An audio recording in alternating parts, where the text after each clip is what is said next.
In this video, we will see how to clone a theme and select it as the current one in the settings panel. If we go to settings, themes, here we will get a list with all the themes created for this merchant. If you need to create a new copy of any of these themes, we will need to click on the action button of the theme that we wish to clone, and then we need to click on clone theme. This is the best option when we need to add major changes to the theme version we are working on. For example, when we are creating a new template for our website.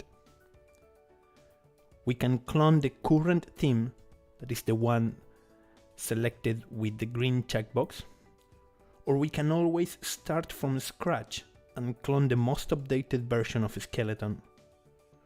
So let's do that now. We click on the action button of the Skeleton theme, and then we click on clone theme. Here we need to assign a name. Let's call it, for instance, Skeleton cloned, like this, and we click on save. We wait for a bit.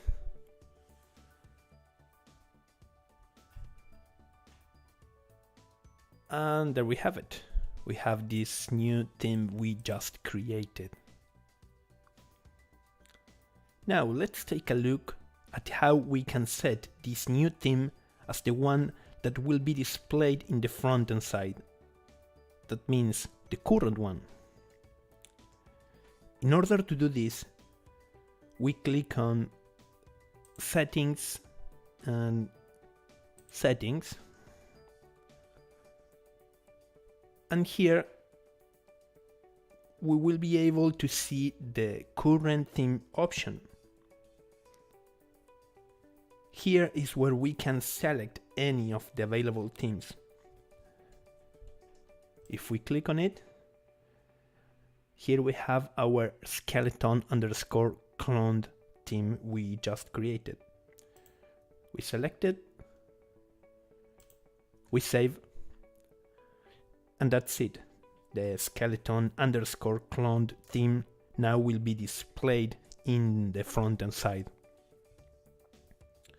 We should keep in mind that the theme name will be stored in a session variable, so that we have to log out in front-end side in order to get this change applied.